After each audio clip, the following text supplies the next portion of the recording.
Assalamualaikum, I am Asad Akbar and you are watching Study Page. This is the second part of the 12th lecture of Object-Oriented Programming in C++. In the first part of this lecture, we introduced about operator overloading, and in this lecture we will talk about the implementation of operator overloading. First lecture में हमने just introduction पढ़ा था और कुछ restrictions और rules पढ़े थे, और यहाँ पर हम इम्प्लीमेंटेशन के बारे में पढ़ेंगे कि किस तरह हम ऑपरेटर ओवरलोडिंग को इम्प्लीमेंट करेंगे. सो to use an operator with class objects, the operator must be overloaded with two exception. हमें पता है कि जब हम किसी ऑपरेटर को क्लास ऑब्जेक्ट्स के साथ यूज़ करना चाहते हैं तो हम डायरेक्ट यूज़ नहीं कर सकते, हम उसको ओवरलोड करेंगे. लेकिन यहाँ पर टू हमारे पास एक्सेप्शंस हैं. एक्सेप्शंस क्या है? Overloading the assignment and address operator.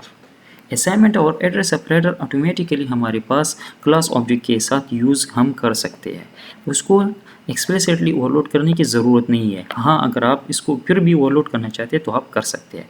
The assignment operator में B use with every class without explicit overloading. आपको पता है जब एक ऑब्जेक्ट को सेम क्लास के दूसरे ऑब्जेक्ट में कॉपी करना चाहते हैं तो असाइनमेंट ऑपरेटर हम यूज़ करते हैं. The default behaviour of assignment operator is member wise assignment of data members of the class which may be dangerous for classes with pointer members. और ये हम डिटेल में पढ़ चुके हैं कि जब हम असाइनमेंट ऑपरेटर के थ्रू एक ऑब्जेक्ट दूसरे ऑब्जेक्ट में कॉपी करते हैं और इसमें अगर हमारे पास डायनामिक मेमोरी एलोकेशंस हो तो वहाँ पर फिर हमारे पास, अगर आपको याद हो, हमने डीप कॉपी और शैडो कॉपी के बारे में पढ़ा था और हमने ये कहा था कि हमने फिर यहाँ पर कॉपी कंस्ट्रक्टर यूज़ करना चाहिए, वरना हमारे साथ यहाँ पर कन्फ्यूजन आ सकती है और इसमें सिक्योरिटी इश्यूज़ आ सकते हैं. आप एक ऑब्जेक्ट में चेंजेस करेंगे तो दूसरे में रिफ्लेक्ट होते हैं. द एड्रेस ऑपरेटर में also be use with objects of any class without overloading. Address operator भी हम विदाउट ओवरलोडिंग यूज़ कर सकते हैं. पॉइंटर्स में आपने लोगों ने देखा है, आप किसी क्लास के पॉइंटर को क्रिएट करते हैं और फिर उस क्लास टाइप ऑब्जेक्ट का एड्रेस उसमें सेव करते हैं. सो ऑब्जेक्ट एड्रेस रिटर्न करने के लिए हम एम्परसेंट ये साइन यूज़ करते हैं. इसको एम्परसेंट भी कहते हैं और एड्रेस ऑपरेटर भी कहते हैं. सो ये दो ऐसे ऑपरेटर है जो कि बगैर ओवरलोडिंग के ऑब्जेक्ट के साथ हम इनको यूज़ कर सकते हैं. इसके अलावा जितने भी हमारे पास ऑपरेटर्स है उनको हमने जब तक ओवरलोड ना किया हो तो हम ऑब्जेक्ट के साथ वो यूज़ नहीं कर सकते. Okay, the address operator simply return the address of the object in memory. Both assignment and address operators can be overloaded. ये दोनों हम overload फिर भी कर सकते हैं, लेकिन अगर आप इनको object के साथ यूज़ करना चाहें तो बगैर overloading के आप इनको यूज़ कर सकते हैं. Now operator functions implementation. operator overloading जब हम करते हैं तो किसी भी ऑपरेटर को हम फंक्शन के थ्रू ही इम्प्लीमेंट करते हैं. तो अभी उस फंक्शन के बारे में थोड़ा सा स्टडी करते हैं. Operator overloading is simply implemented by a function. एक फंक्शन के थ्रू हम ऑपरेटर को ओवरलोड करते हैं. The operator overloading function can be a front function और a non static member function. ये फंक्शन हमारे पास या तो फ्रंट फंक्शन होगा या नॉन स्टैटिक मेंबर फंक्शन होगा. मेंबर फंक्शन क्यों होगा? इसलिए क्योंकि इस ऑपरेटर के थ्रू फिर हम क्लास के ऑब्जेक्ट को मैनिपुलेट करेंगे. इट मीन्स कि क्लास के प्राइवेट डेटा को हम मैनिपुलेट करेंगे, इसलिए मेंबर फंक्शन होना चाहिए. हाँ, किसी क्लास के प्राइवेट डेटा को फ्रंट फंक्शन भी एक्सेस कर सकता है, तो इसीलिए हम फ्रंट फंक्शन के थ्रू भी ऑपरेटर को ओवरलोड कर सकते हैं. अच्छा, इसके अलावा यहाँ हमने नॉन स्टैटिक मेंबर फंक्शन की बात की. तो नॉन स्टैटिक इसीलिए क्योंकि the purpose of the operator overloading is to use the operator with the objects. और जब ऑब्जेक्ट की बात आती है तो फिर वही कॉन्सेप्ट्स पिछले लेक्चर्स में हमने पढ़े हैं कि जब ऑब्जेक्ट की बात आती है तो हम नॉन स्टैटिक मेंबर फंक्शन की बात करेंगे, क्योंकि static members belong to the class while non static belong to the object. और यहाँ हम ऑपरेटर ऑब्जेक्ट के पर्पज़ के लिए ओवरलोड करते हैं, इसीलिए इसका मेंबर फंक्शन नॉन स्टैटिक होना चाहिए. The front function will need parameter while the member function needs only one parameter for binary operator overloading and no parameter for unary operator overloading, because it uses this pointer to get one parameter implicitly. अच्छा, ये थोड़ा सा conceptual है, ये जब हम practical implement करेंगे तब सही समझ आएगा, लेकिन अभी से थोड़ा सा डिस्कस करते हैं. देखिए, हमने कहा कि ऑपरेटर ओवरलोडिंग हम फंक्शन के थ्रू करते हैं. वो फंक्शन या हमारे पास फ्रंट फंक्शन हो सकता है या हमारे पास नॉन स्टैटिक मेंबर फंक्शन हो सकता है. अभी अगर हमारे पास फॉर एग्जांपल ऑपरेटर जो है यूनरी ऑपरेटर हो, for example plus plus, it means कि इस यूनरी ऑपरेटर के लिए एक ऑब्जेक्ट एज ऑपरेंड चाहिए होगा और अगर हम इसके लिए फंक्शन जो है वो नॉन स्टैटिक मेंबर फंक्शन ले लेते हैं तो वो ऑब्जेक्ट ऑटोमेटिकली क्लास के अंदर हमारे लिए अवेलेबल होगा using this pointer. So in case of non static member function यहाँ पर हम उस मेंबर फंक्शन को कोई पैरामीटर पास नहीं करेंगे क्योंकि बाय डिफ़ॉल्ट दिस पॉइंटर के थ्रू वही ऑब्जेक्ट हमारे लिए अवेलेबल होगा। लेकिन अगर हम फ्रंट फंक्शन के थ्रू इस ऑपरेटर को ओवरलोड करते हैं तो हमें पता है कि फ्रंट फंक्शन जो है वो नॉन मेंबर फंक्शन होता है। जब नॉन मेंबर फंक्शन होता है तो उस फ्रंट फंक्शन को हमने ऑब्जेक्ट को पास करना होगा। So in this case, in the case of unary operator overloading, if the function is front function, then we will pass one operator or one operator, one object. और अगर हमारे पास operator जो हम ओवरलोड करने जा रही है वो हमारे पास बाइनरी हो तो बाइनरी के लिए हमें पता है कि दो ऑपरेटर की ज़रूरत होगी। ठीक है, तो अगर हम इस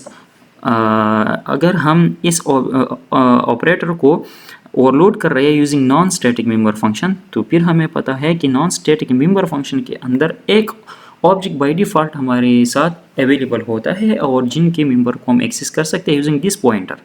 तो एक बाय डिफ़ॉल्ट अवेलेबल है, दूसरा हम पास करेंगे। और अगर फ्रंट फंक्शन के थ्रू हम इस बाइनरी ऑपरेटर को ओवरलोड कर रहे हैं तो front function is a non member function. जब नॉन मेंबर फंक्शन है और इस ऑपरेटर को दो ऑपरेंड की ज़रूरत है सो दोनों ऑपरेंड हम पास करेंगे। तो ये थोड़ा सा आपने इसको जहन में याद रखना है कि ऑपरेटर को या तो हम ओवरलोड कर सकते हैं यूजिंग फ्रंट फंक्शन या नॉन स्टैटिक मेंबर फंक्शन। तो अगर मेंबर फंक्शन के थ्रू करते हैं तो in case of unary operator हम कोई ऑब्जेक्ट पास नहीं करेंगे। In case of binary operator हम एक ऑब्जेक्ट पास करेंगे। और अगर हम यूज़ कर रहे हैं फ्रंट फंक्शन को तो in case of unary operator हम एक ऑपरेंड पास करेंगे या एक ऑब्जेक्ट पास करेंगे। और in case of binary operator हम दोनों ऑब्जेक्ट्स पास करेंगे। To overload an operator the operator function name use the keyword operator. अभी वो फंक्शन हम किस तरह लिखेंगे जिसके थ्रू हम ऑपरेटर को ओवरलोड करते हैं। तो इसमें हमारे पास ऑपरेटर कीवर्ड यूज होता है and followed by the symbol of the operator being overloaded. Operator symbol हम लिखेंगे और उसके बाद वही सिंबल यूज़ करेंगे जिस सिंबल को हम ओवरलोड करना चाह रहे हैं। फॉर एग्जांपल यहाँ पर ये हमारे पास एग्जांपल गिवन है। रिटर्न टाइप लिखेंगे operator, this is the keyword और फिर ऑपरेटर सिंबल। अगर आपने माइनस ऑपरेटर जो है ओवरलोड करना हो तो यहाँ प्लस की जगह माइनस लिखते हैं। अगर आपने डिक्रीमेंट ऑपरेटर यूज़ कर ओवरलोड करना हो तो यहाँ पर डिक्रीमेंट ऑपरेटर लिखते हैं and so on. So this is the syntax for the operator overloading function. Okay, now operator function as class member versus as friend function. हमें तो पता चल गया कि ऑपरेटर ओवरलोडिंग हम करते हैं यूजिंग फंक्शन या मेंबर फंक्शन होगा या नॉन मेंबर फंक्शन होगा।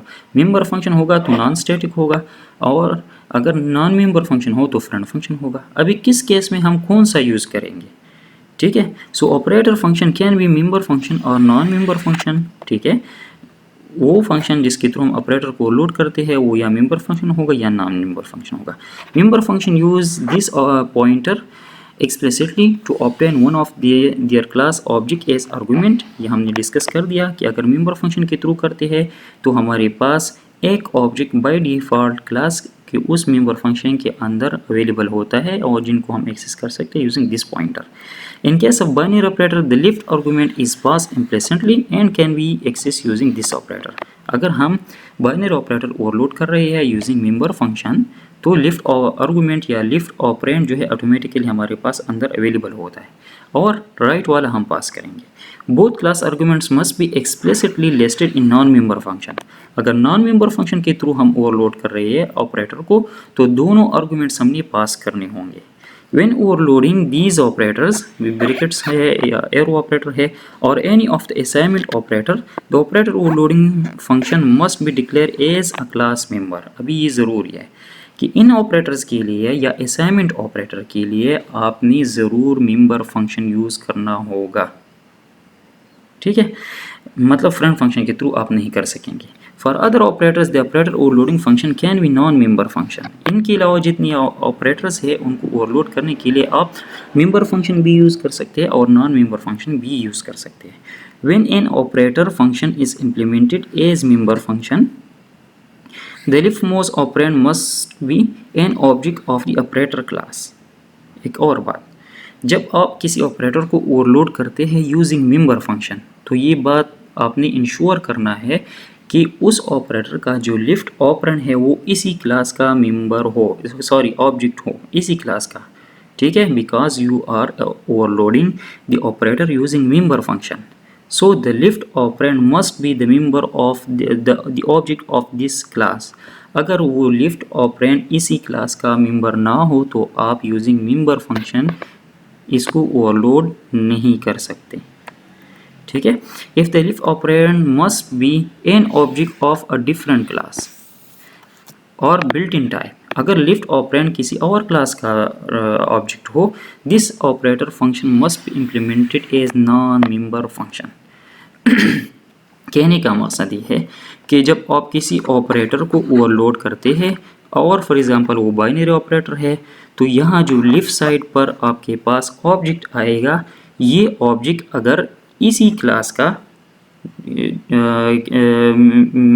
इसी क्लास का ऑब्जेक्ट हो जिसके अंदर आप इसको ओवरलोड करना चाहते हैं तो आप कर सकते हैं। लेकिन अगर ये किसी और क्लास का ऑब्जेक्ट हो, ठीक है, मतलब ये कि आपने क्लास लिख दिया उसके लिए आप इस ऑपरेटर को ओवरलोड कर रहे हैं, लेकिन लिफ्ट ऑपरेंड जो है ये इसी क्लास का ऑब्जेक्ट नहीं है, ये किसी और या बिल्ट इन या किसी और क्लास का ऑब्जेक्ट है, तो आप फिर इस केस में मेंबर फंक्शन को यूज़ नहीं कर सकते फॉर ओवरलोडिंग, आप नॉन मेंबर फंक्शन को यूज़ करेंगे। So a non-member operator function needs to be a friend if the function must access private or protected members of the class directly. अगर आपका ये नॉन मेंबर फंक्शन जो आप overloading purpose के लिए use कर रहे हैं ये प्रोटेक्टेड या प्राइवेट मेंबर को एक्सेस करता है तो ये मस्ट है कि ये फ्रेंड फंक्शन हो, और अगर नहीं करता तो फिर कोई भी फंक्शन आप यूज़ कर सकते हैं। For example the overloaded stream insertion operator must have lift operand of type ostream, hence it must be non-member function।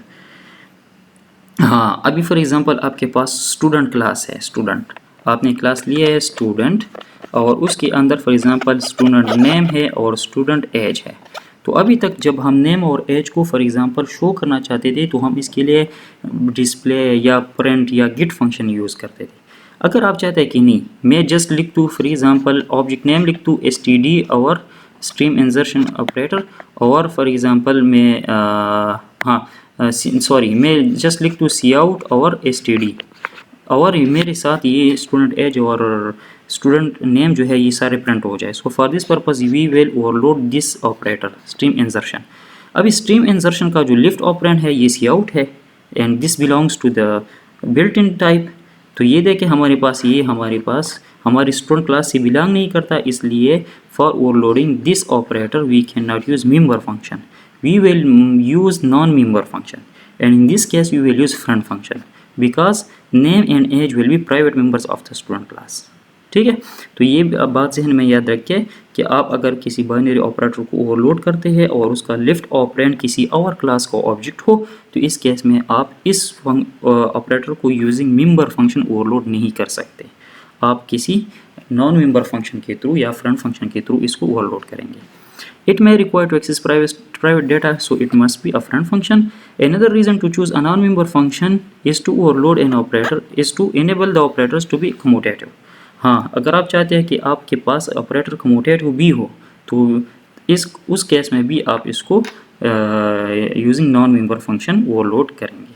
सो ये कुछ इम्प्लीमेंटेशन रिलेटेड बातें थी, ठीक है। तो इसमें हमने ये डिस्कस किया कि जब हम ऑपरेटर को ओवरलोड करते हैं तो या तो मेंबर फंक्शन के थ्रू करेंगे या नॉन मेंबर फंक्शन के थ्रू करेंगे। तो अगर हमारे पास लिफ्ट ऑपरेंड जो है वो इसी क्लास का ऑब्जेक्ट नहीं है जिसके लिए हम ऑपरेटर को ओवरलोड कर रहे हैं, सो हम मेंबर फंक्शन के थ्रू इसको ओवरलोड नहीं कर सकते, नॉन मेंबर फंक्शन के थ्रू करेंगे। प्रैक्टिकली ये सारी कॉन्सेप्ट इंशाल्लाह हम नेक्स्ट लेक्चर में देखेंगे। Thank you so much for watching, keep watching the lectures. अल्लाह हाफिज़।